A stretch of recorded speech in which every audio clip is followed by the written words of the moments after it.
गांव शिमला में एक लड़का रहता था, सूरी। सूरी के अब्बू की चाय की दुकान थी।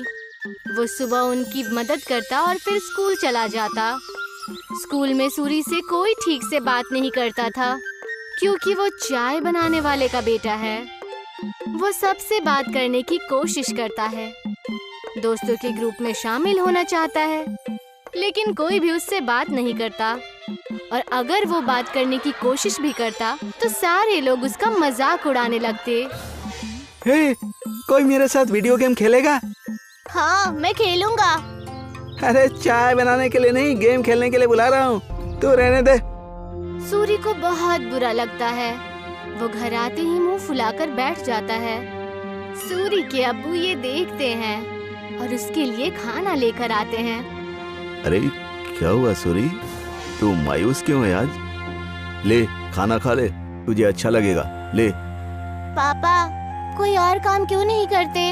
आपको इतने सारे कामों में से यही काम मिला। चाय बनाने में क्या बुराई है? दिन में सबसे ज्यादा लोग इसी के बारे में सोचते हैं। नहीं, मेरे दोस्त तो मजाक उड़ाते हैं, मुझे अपने साथ खेलने में भी शामिल नहीं करते।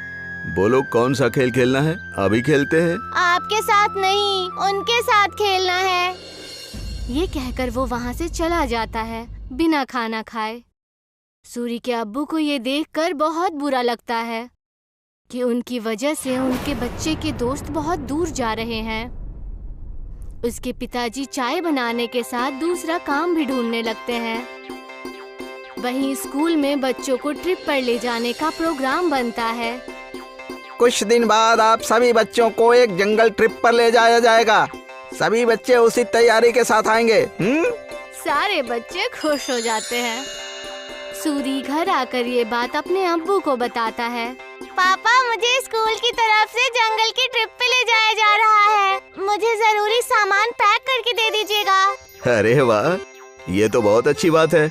अपने सामान में एक छोटा बर्तन जरूर लेकर जाना। वहाँ अगर कुछ पकाना हो तो काम आ सकता है, ठीक है? जी पापा, जरूर। और हाँ, तुम्हें एक और बात बतानी थी। मैं नई नौकरी ढूंढ रहा हूँ। तुम्हें अब अपने दोस्तों के सामने शर्मिंदा नहीं होना पड़ेगा और वो तुमसे बात भी करेंगे। सच पापा? हाँ। सूरी खुशी से पिताजी के गले लग जाता है। कुछ दिन बाद उस जंगल ट्रिप पर जाने का दिन आ जाता है। सब उस जंगल में पहुंचने के बाद ट्रैकिंग शुरू कर देते हैं। मैं सबको 4 ग्रुप में बांटूंगा, जिसमें एक लीडर भी होगा। वो सब एक साथ में रहेंगे और अपना काम करेंगे। सब अपने लीडर की बात मानेंगे, समझ गए ना? सब अपना बैग लेकर ट्रैकिंग शुरू करते हैं। अरे किसको लीडर बना दिया? इसको तो चाय के अलावा कुछ नहीं आता। सब हंसने लग जाते हैं। सूरी को बहुत बुरा लगता है। कुछ दूर चलने के बाद वो थक जाता है। चलो यहाँ रुक जाते हैं, थोड़ा खा पी भी लेते हैं। बाकी सभी मान जाते हैं और रुक जाते हैं। नहीं, हम नहीं रुक सकते। अगर हम रुके तो लेट हो जाएंगे और कुछ ही देर में अंधेरा भी होने वाला है। लो, लीडर बना दिया तो अब हम पे हुक्म चला रहा है।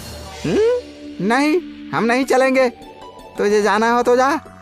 हम थोड़ा नाश्ता करने के बाद ही ट्रैकिंग शुरू करेंगे। तू जा। सूरी के मना करने के बाद भी वो वहीं रुकते हैं, लेकिन फिर भी सूरी उन्हें नहीं छोड़ता और उनके साथ वहीं रुक जाता है। कुछ ही देर में टीचर और बाकी के बच्चे आगे निकल जाते हैं और वो वहीं रह जाते हैं। थोड़ी देर आराम और नाश्ता करने के बाद वो अपनी ट्रैकिंग शुरू करते हैं, लेकिन जल्द ही सूरज डूब जाता है और अंधेरा हो जाता है। अरे ये तो अंधेरा हो गया, अब तो रास्ता भी समझ में नहीं आ रहा। बाकी बच्चे भी डरने लग जाते हैं। कुछ ही वक्त में ऐसा मोड़ आ जाता है जहाँ से रास्ता पता करना मुश्किल हो जाता है और उन्हें वहीं ठहरना पड़ता है। अब तो मुझे भी रास्ता नहीं पता। मेरे ख्याल से हमें आवाज लगानी चाहिए। तुरंत ही वो चारों टीचर और अपने क्लास के विद्यार्थियों को आवाज लगाते हैं, लेकिन बात नहीं बनती। हाँ, टीचर, टीचर, अरे कोई हमें सुन रहा है? हम खो गए हैं, कोई है? सब चिल्लाते हैं लेकिन कोई भी जवाब नहीं आता। लगता है हम बहुत पीछे रह गए हैं। हमें आगे का रास्ता नहीं पता, इसीलिए हमें यहीं रुक जाना चाहिए। हो सकता है अगर आगे गए तो रास्ता भटक जाए।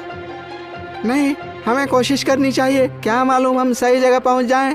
रात बहुत हो चुकी है, जानवरों का भी डर है। टीचर थोड़ी देर में हमें खोजते हुए आ ही जाएंगे। हमें यहीं रुकना चाहिए। सबको उसकी बात ठीक लगती है और वो लोग वहीं रुक जाते हैं। कुछ ही देर में रात हो जाती है और तेज ठंडी हवा बहने लगती है और उनके पास बचा खाना भी खत्म होने लगता है।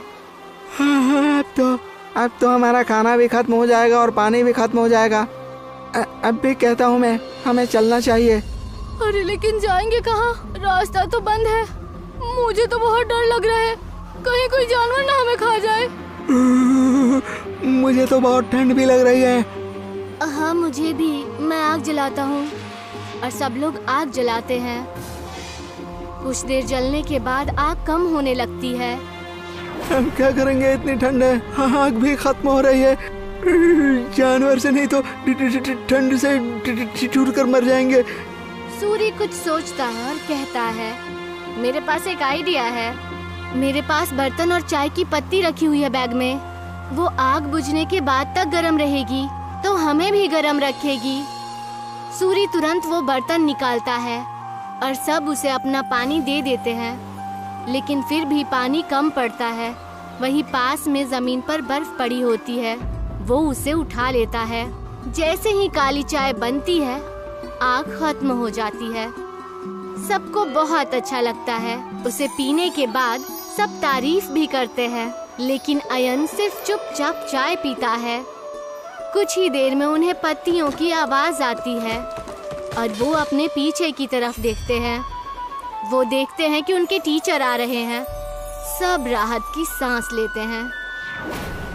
कैंप में पहुंचने के बाद जब टीचर उनकी तारीफें करते हैं तो अयन कहता है कि वो महफूज उनके लीडर सूरी की वजह से है।